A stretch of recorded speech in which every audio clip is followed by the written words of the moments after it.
Potongan gaji TKW Hong Kong dan Singapura. Setiap TKW potongannya itu berbeda-beda, terutama anak X ya. Kenapa kok bisa berbeda-beda? Di sini aku mau share sedikit tentang alasan dan sebab musababnya kenapa TKW X yang sudah pernah kerja ke luar negeri, baik Hong Kong ataupun Singapura ataupun X Taiwan itu berbeda-beda. Tapi di sini aku membantu proses anak yang langsung agensi ya, ke Hong Kong ataupun ke Singapura. Jadi aku bakal membiodata anak yang minat kerja ke Singapura ataupun ke Hong Kong. Prosesnya adalah CV ya, nanti berhubungan langsung dengan agensi yang bersangkutan. Misalnya kalau Singapura ya agensi Singapura, kalau agensi Hong Kong ya agensi Hong Kong.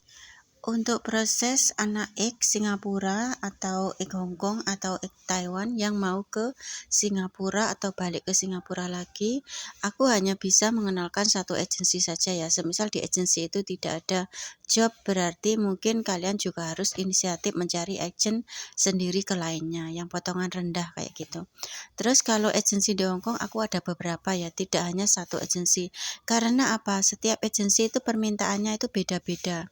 Ada yang maunya itu hanya menerima anak X yang finish. Ada juga yang bisa menerima anak notice ataupun anak intermediate. Jadi semua dalam situasi apapun juga dibantu.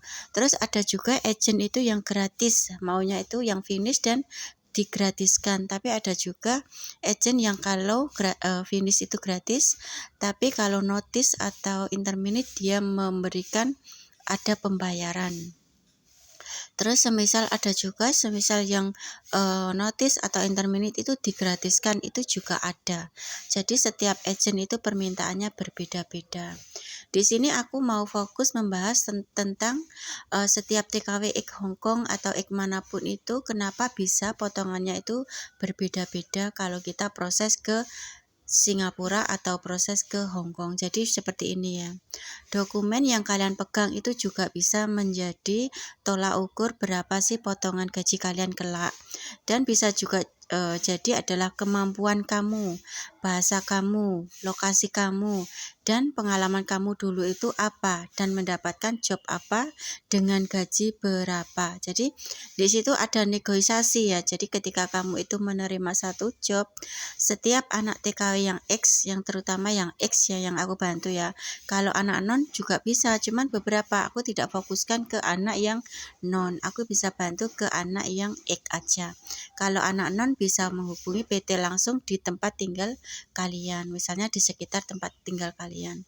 Terus ada lagi yang bisa mempengaruhi potongan gaji kalian itu adalah posisi kalian. Posisinya di Indo apa sudah ada di Hong Kong. Nah, itu juga bisa menjadi tolak ukur kenapa potongan itu bisa berbeda-beda.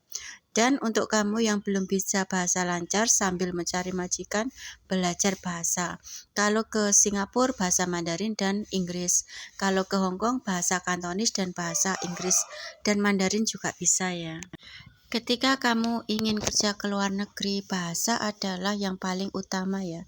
Ketika kamu tidak bisa bekerja, tapi kamu bisa bahasa, kamu akan mudah diajari untuk melakukan satu pekerjaan. Meskipun kamu punya skill, kalau bahasamu kurang, itu bisa menghambat kinerja kamu untuk mendapatkan satu majikan.